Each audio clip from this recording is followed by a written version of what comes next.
वधांगे रुक रंगे अगे खबरदार पाकिस्तान के साबका सांसद साबका MP हरियाणा च कुल्फियां वेच रहे ने। हरियाणा के फतेहाबाद च कुल्फियां वेचकर अपना गुजारा इन्हां दे वल्लों कीता जा रहा है। पाकिस्तान के पंजाब के जिले लोहिया तो सांसद चुने गए सन। 1988 का जिक्र करें तो 1988 नैशनल असैम्बली चोणां च सांसद चुने गए सी। दिव्या राम 25 साल पहला परिवार समेत पाकिस्तान तो आए सी।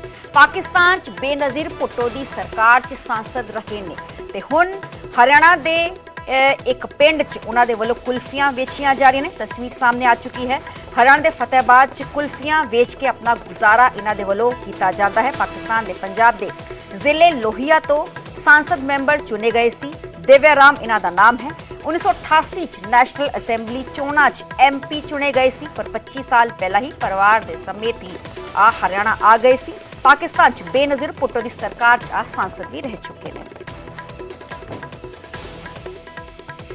मेरे नाम मेरे से होगी अंकित दुदानी लाइव जुड़े हुए ने। अंकित, ओवर टू यू।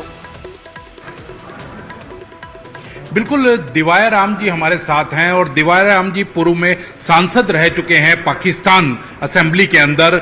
और आजकल की अगर बात करें तो पिछले 25-30 साल से भारत में वो रह रहे हैं और भारत में ही रह करके अपना जो गुजारा है वो यहाँ कर रहे हैं। कुल्फी बेचने का काम वो करते हैं और पूरा परिवार भी यहीं भारत के अंदर रहता है। सीधा उन्हीं से बात करते हैं।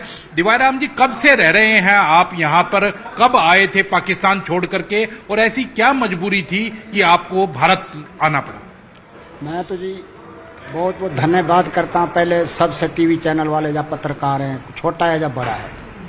मैं आया था तो मेरा विषय ये चल रहे हैं तो उठा रहे हैं, तो मैं धन्यवाद करता हूँ। इनके कारण मैं रह रहा हूँ। मैं सन 2000 में जी पाकिस्तान को छोड़कर भारत में आया था। मैं इस कारण आया था, वहाँ जो हिंदू है उसकी जान खतरे में है, उसका धर्म नष्ट कर देते हैं, उसकी बहू बेटी को उठा के चले जाते हैं। आज कल भी मैं तो कहता हूँ, आप पढ़े लिखे हो, वीडियो देख के देखो। तो मैं एक दिन वीडियो देखी थी, वहाँ भी MP जो कोई आज भी मौजूद था तो वो भी रो रहे हैं हमारा हिंदू। ये भाई 12 साल की लड़की या 10 साल की लड़की 18 साल तक तो पहले शादी नहीं होती, तो उसका सर्टिफिकेट बना के तो सरकार हमको सौंप देती है। तो मैं निवेदन करता हूँ भी ये हमारे को ना सौंपा करे।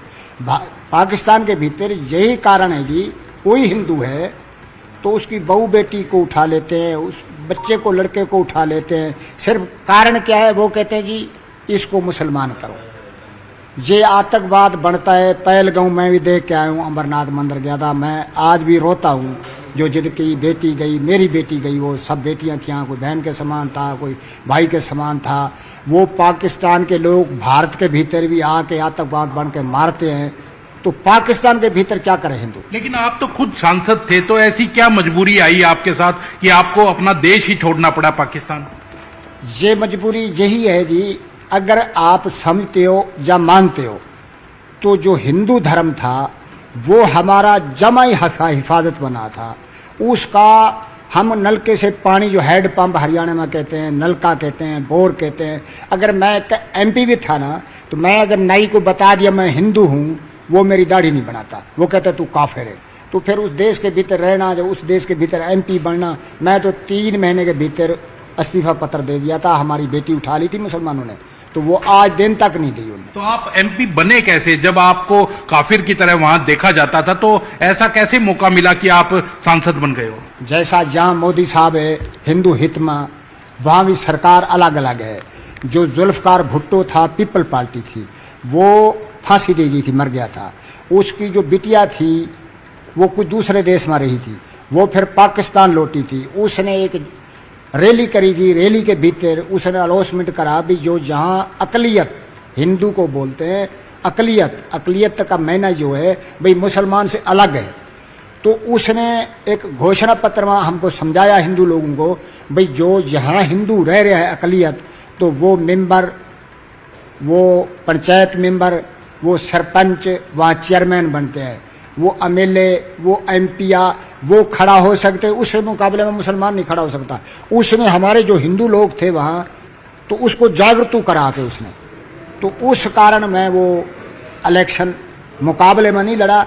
मैं फार्म भरा, सारे लोग इकट्ठे हुए, वो एक सीट थी। पंजाब के भीतर अकलियत की एक सीट थी, तो वह किसी ने फार्म नहीं भरा। भाई एक भाई खड़ा हो रहे, वैसे समझाते तो रहे मेरे को, भाई आप खड़े हो रहे हैं, हमारी बेइज्जती होगी। मेरे को आज भी बात याद है, मैं वहाँ बोला था काफ़ी लोगों को, अपनी भाईचारे को, भाई पहले भी मैं सुनता हूँ रेड वे के ऊपर भी खोपड़ियाँ खड़े गया हिंदू धर्म के भीतर, बच्चे चले गए, किसी की माँ कट गई। अगर हमारे को सरकार हिस्सा दे रही है तो यहाँ हम जागरूक हो जाऊंगा, मैं मर जाऊंगा तो स्वर्ग में चला जाऊंगा। तो फिर आपने इस्तीफा भी दे दिया 3 महीने के अंदर? वो इस्तीफा इस खातर दिया, मैं जब इस्लामाबाद शब्द पत्र देने गया तो वहीं मेरे को पता चला, भाई वहाँ आके बेटी को उठा लिया। वो मेरी बेटी थी, अगर किसी हिंदू भाई की थी, मैं आज भी कहता हूँ जैसा हिंदुस्तान की भाषा है, बहू बेटी सबकी बराबर है, तो मेरे कारण उठी वो। भाई एक काफिर को हम तो पानी न देते थे, सरकार ने हिस्सा क्यों दिया? वो जब मैं आया घर, एक सिपाही होता है, थानेदार होता है, डीएसपी होता है, एसपी होता है, डीसी होता है, सबको मिला, तो सारे कहने लगे जी हाँ करते करते करते, कुछ नहीं हुआ। मैं अर्जी सुप्रीम कोर्ट के भीतर लगाई जाके, भाई हमारी सुनवाई हो जाए। तो वो जज भी सुप्रीम कोर्ट का कहता है, भाई आप तो हिंदू हो, थोड़े घर हो, रह गए 47 माह, तो आप क्यों बेइज्जती करवाते हो? आप इस बात का उदाहरण समझो भी, उसका मकसद ये था बेइज्जती न करो मुसलमान। तो वहाँ आप कहना चाह रहे हैं कि बड़ी जाति होती है, हिंदू समाज जो है उसके साथ बड़ी जाति होती है। मैं कहता हूँ जी, फिर मेरी बात समझो, मैं रो के कह रहा हूँ, अगर मेरी सच्ची आत्मा से मानते हो, जब पाकिस्तान का लोग या हिंदू को भारत के भीतर मारता है